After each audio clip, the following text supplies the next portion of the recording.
Le Premier ministre du Sénégal, Ousmane Sonko, a récemment présenté un plan de développement social et économique du Sénégal.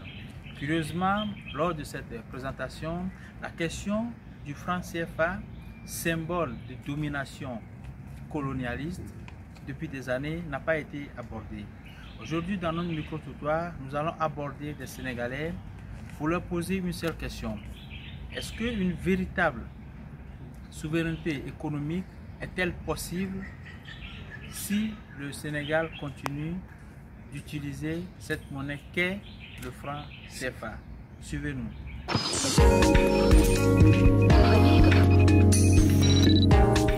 On ne peut pas changer notre manière de faire les choses ou bien changer le mode économique sans se débarrasser du franc CFA.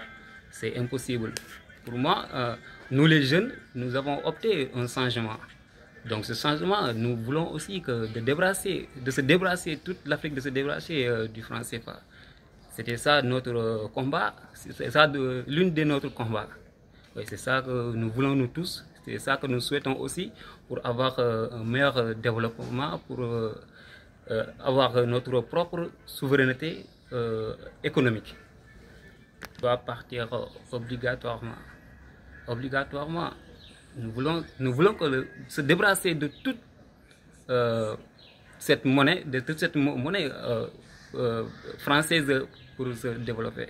C'est ça que nous souhaitons, c'est ça que nous voulons, c'est ça que nous demandons aussi au gouvernement de changer les choses. C'est cette même raison que nous avons débarrassé de l'ancien régime qui était là, Macky Sall et son gouvernement. C'est pour cela aussi nous avons élu ceux à qui nous avons confiance, que son Excellence Bassirou Diomaye Faye et son Premier ministre, M. Sonko. On peut utiliser la monnaie locale pour mieux se développer. Bon, en ce qui concerne la Guinée et la Gambie, bon, enfin, c'est des petits pays, quoi. Le Sénégal aussi n'est pas aussi grand qu'eux. Mais concernant le Sénégal, en ce qui nous concerne, nous pouvons employer notre monnaie locale pour pouvoir se développer. Il y a beaucoup de perspectives au Sénégal.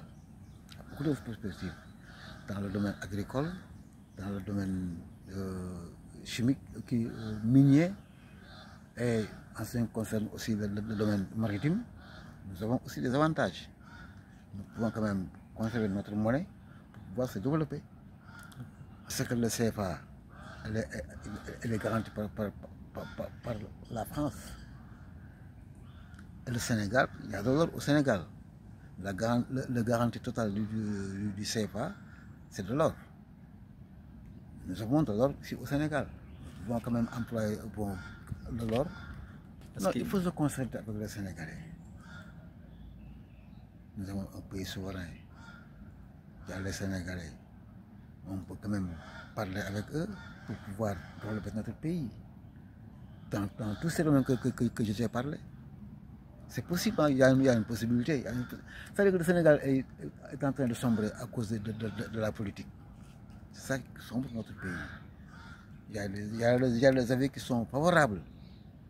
Il faut y croire. C'est une question de croyance. Quand on y croit, on peut quand même passer, faire des étapes pour pouvoir se développer, quoi. C'est ça mon avis, hein. D'accord. L'Afrique, si par exemple nous voulons une souveraineté, on va parler de la souveraineté de l'Afrique totale. Et cela évoque à une monnaie commune dans toute l'Afrique. Cela veut dire que l'Afrique doit utiliser leur monnaie commune, comme l'Union africaine doit imposer pour avoir une monnaie commune qu'on utilise partout dans l'espace africain. Cela même pourrait nous donner une concurrence avec l'euro, le dollar, avec comme les monnaies de la Russie, ainsi de suite. Mais si par exemple le Sénégal a sa monnaie commune, Guinée même chose, ce sera encore une pure division de l'Afrique. Et il y aura énormément de difficultés pour la circulation des biens et l'économie à l'intérieur de l'Afrique aura une concurrence. Et l'Afrique doit s'unir pour avoir une souveraineté africaine qui va se comparer avec les autres comme l'Union européenne.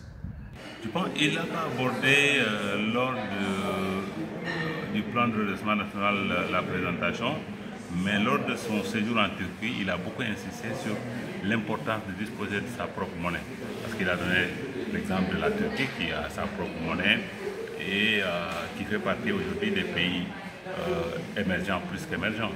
Donc aujourd'hui, ce qu'il y a lieu de faire, c'est de voir par exemple le Sénégal pris individuellement quand même est un petit pays de 18 millions d'habitants, mais à l'échelle de la CEDEAO, avec ce qu'on appelle l'éco. Il faut travailler parce que la CEDEAO c'est presque un massif de 500 millions d'habitants, un demi-milliard de personnes, ce qui n'est pas rien. Ça veut dire que ça pèse. Quand vous regardez les États-Unis d'Amérique, ils ne font pas autant que la CEDEAO réunie, plus de 400 millions d'habitants. Donc ce qui est important, c'est de travailler à faire en sorte d'avoir une monnaie unique au sein de l'espace CEDEAO. Et ça va beaucoup doper un peu les échanges commerciaux entre pays, entre cet espace-là et les autres pays. C'est bien beau de disposer d'une propre monnaie, mais que cette monnaie-là quand même ait une valeur sur le plan international. Et ça, plus il y a de monde qui utilise la même monnaie, mieux c'est. Et ce qui n'est pas encore le cas dans notre espace CEDEAO, qui est l'espace quand même de référence. On a le CFA, qu'on a été la colonisation, qui est utilisé par 8 pays, mais il faut fatalement laisser ce CFA-là de manière intelligente et aller vers l'éco avec les pays anglophones et les pays lusophones qui composent, francophones qui composent les 16 États qui sont en Afrique de l'Ouest.